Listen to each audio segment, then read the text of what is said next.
I made the choice to come to Anderson College in 1947. And who would have been the president in 47? Annie Denmark. And she's the one that founded it? Yes. Did you have a relationship with her? Yes, Have you got a good story about her that you can share with us? After I graduated, the 2 years, I needed a place to live, and that was a time when men were coming back from the war. There were no housing.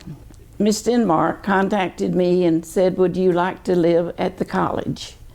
So 2 friends and I stayed at Anderson College for about 2 years. Did you really? Now, when you were at Anderson College, how many buildings were there? Just the main.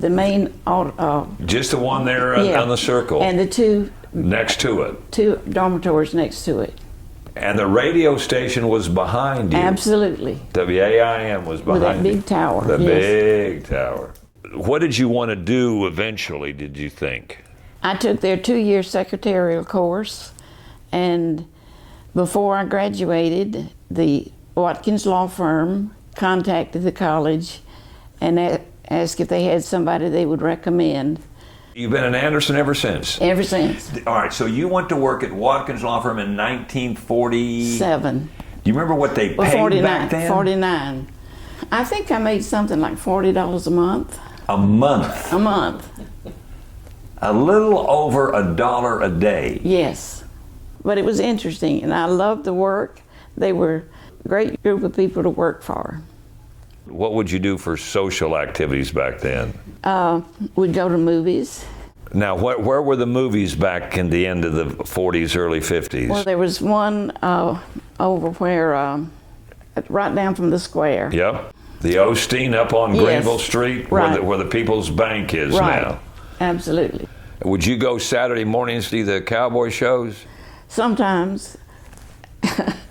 That was before I came to college. I would go with my mom and dad shopping to Toccoa, Georgia.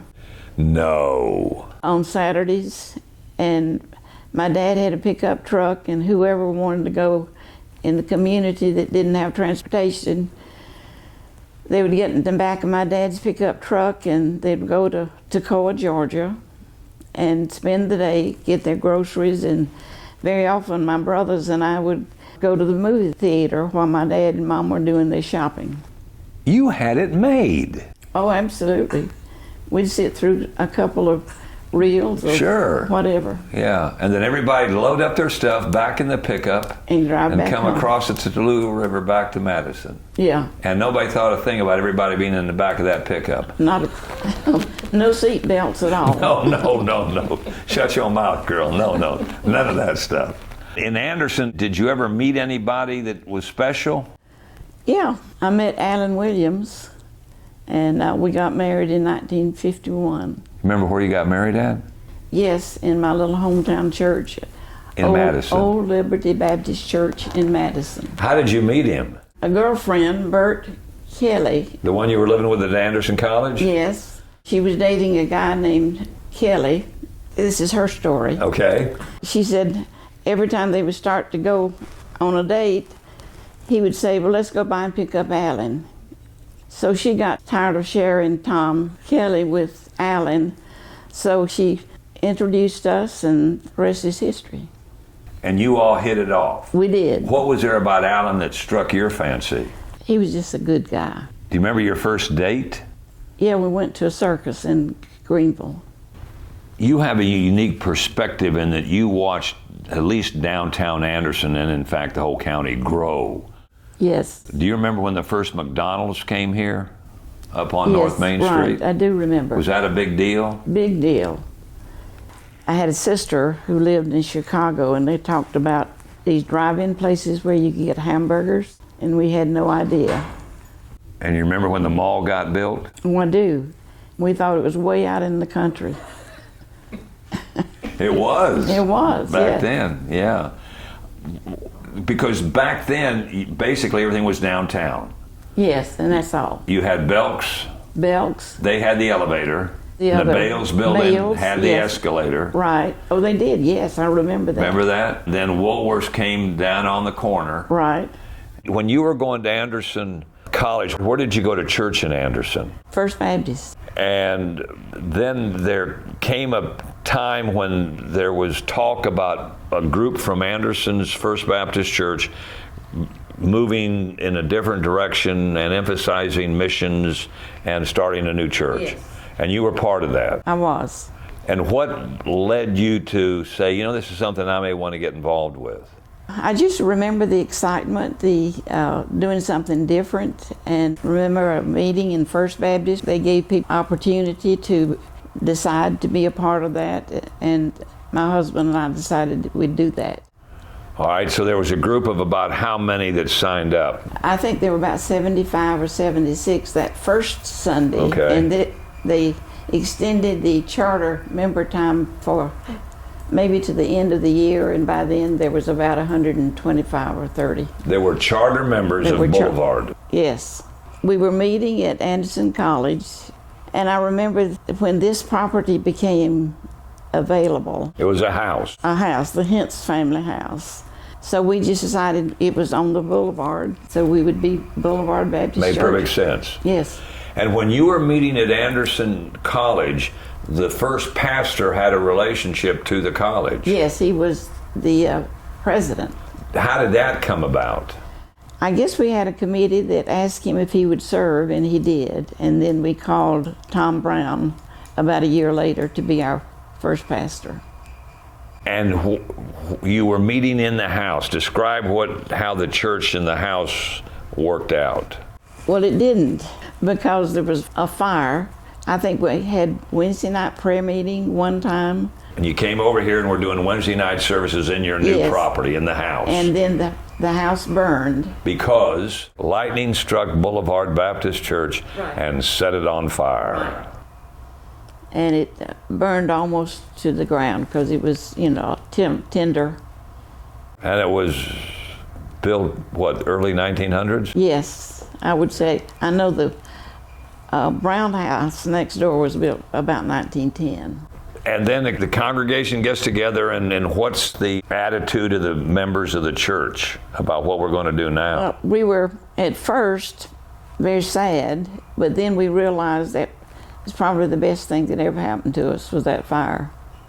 And so we got busy and got a building committee appointed and started working, getting a building here. And that would have been what year? In 1954. How does the Baptist church that's just getting started raise the money to build a sanctuary? Well, we just started getting people to commit to give, and we had a building fund, and we were lucky that we were able to do it. How long did it take from the time the fire destroyed the building to when you were moving into that new sanctuary? Well, we didn't build the sanctuary at that time. We built the chapel over here. Okay. And probably a year or so that we were still at Anderson College. They let us meet there.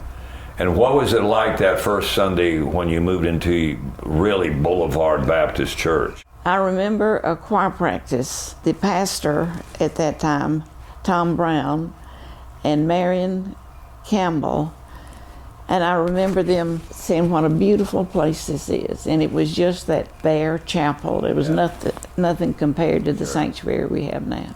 But it was yours. But it was ours. And then it had replaced a burned house. Right. And you no longer had to go to Anderson College to worship.